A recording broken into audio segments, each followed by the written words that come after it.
Bayangkan sebuah negara yang dulu berdiri megah, memiliki bendera yang berkibar dengan bangga, memiliki presiden, tentara, rakyat, bahkan lagu kebangsaan. Negara itu pernah ada.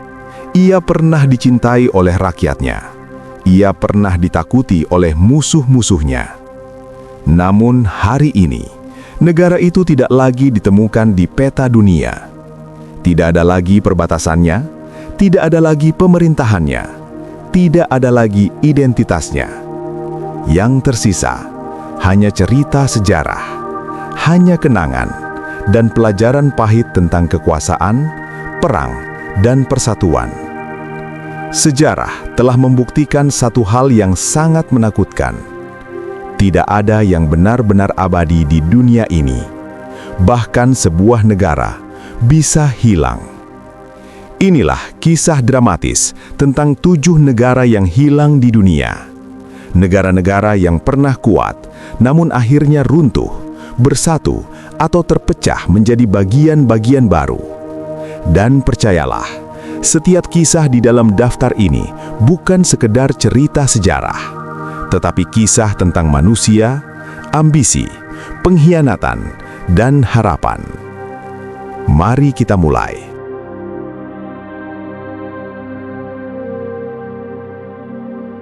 Nomor 7. Vietnam Utara dan Vietnam Selatan. Perang ideologi yang mengubah nasib sebuah bangsa. Pada pertengahan abad ke-20, Vietnam bukanlah satu negara seperti yang kita kenal sekarang. Vietnam terbelah, bukan karena bencana alam, bukan karena krisis ekonomi, tetapi karena ideologi. Di utara, berdiri sebuah pemerintahan komunis yang dipimpin oleh seorang tokoh revolusioner legendaris, Ho Chi Minh. Ho Chi Minh bukan sekedar pemimpin, ia adalah simbol perjuangan rakyat Vietnam melawan penjajahan Prancis. Ia menghabiskan bertahun-tahun hidupnya di pengasingan, belajar tentang revolusi di Rusia dan Cina.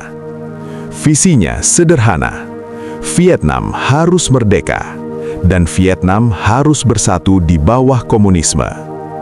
Namun di selatan, muncul pemerintahan yang berbeda, pemerintahan yang didukung oleh Amerika Serikat, dipimpin oleh seorang presiden bernama Ngo Dinh Diem.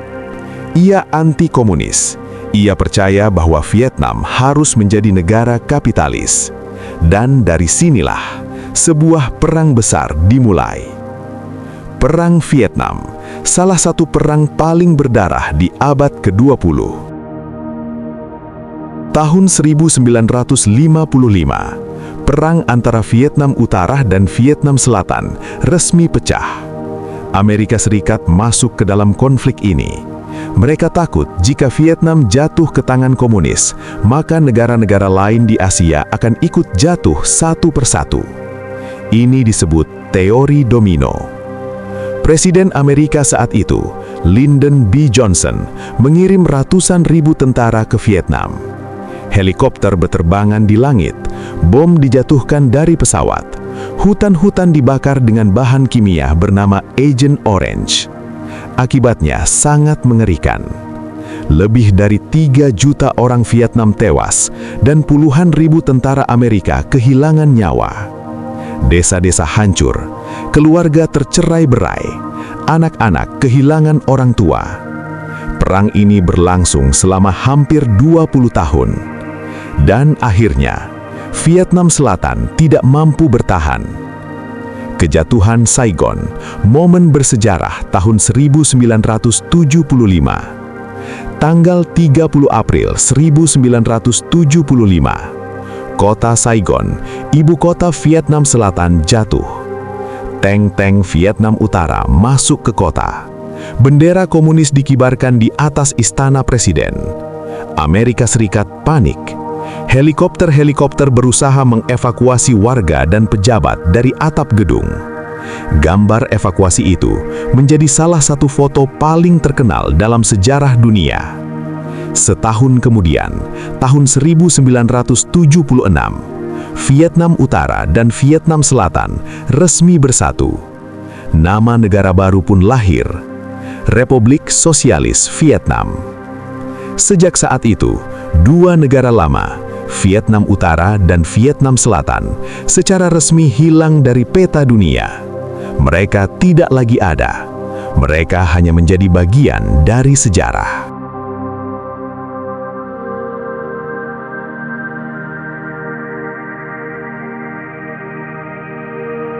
Nomor 6. Jerman Barat dan Jerman Timur. Tembok yang membelah sebuah bangsa. Setelah Perang Dunia II berakhir pada tahun 1945, Jerman berada dalam kondisi yang sangat hancur.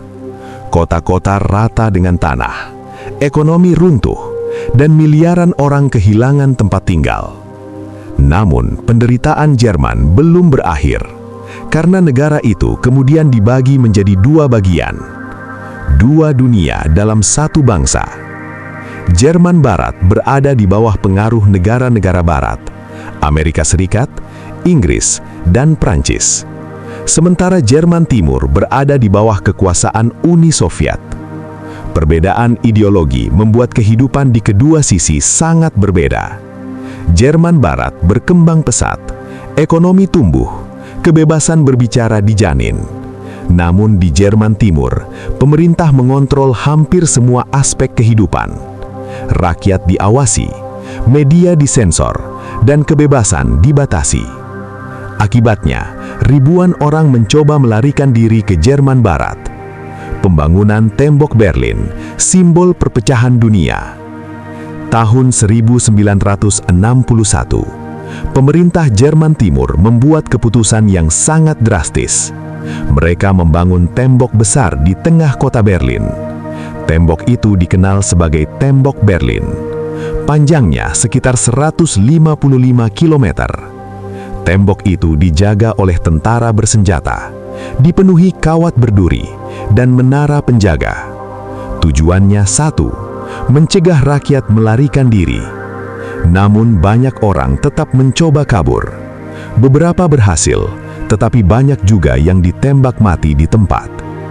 Diperkirakan lebih dari 140 orang tewas saat mencoba menyeberangi Tembok Berlin. Kejatuhan Tembok Berlin, momen bersejarah awal bersatunya Jerman. Tanggal 9 November 1989, pemerintah Jerman Timur mengumumkan bahwa rakyat boleh bepergian ke luar negeri. Ribuan orang langsung berkumpul di perbatasan. Mereka membawa palu, mereka membawa linggis, dan mereka mulai menghancurkan tembok itu. Orang-orang menangis, orang-orang berpelukan, orang-orang bersorak. Itu adalah momen bersejarah. Setahun kemudian, pada tanggal 3 Oktober 1990, Jerman Barat dan Jerman Timur resmi bersatu kembali. Sejak saat itu, dua negara lama, Jerman Barat dan Jerman Timur, resmi hilang dari peta dunia. Mereka tidak lagi ada. Mereka hanya menjadi bagian dari sejarah.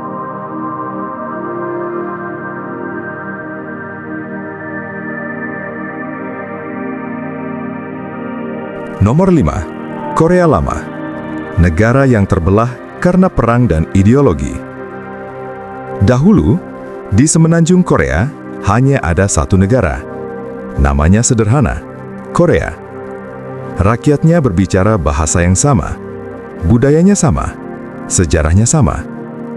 Namun takdir bangsa ini berubah, bukan karena keinginan rakyatnya, melainkan karena permainan kekuatan dunia. Jepang pergi, konflik datang.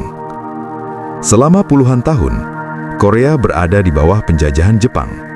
Sejak tahun 1910, Jepang menguasai seluruh wilayah Korea. Rakyat Korea dipaksa bekerja, bahasa dan budaya mereka ditekan. Bahkan nama mereka pun harus diganti dengan nama Jepang.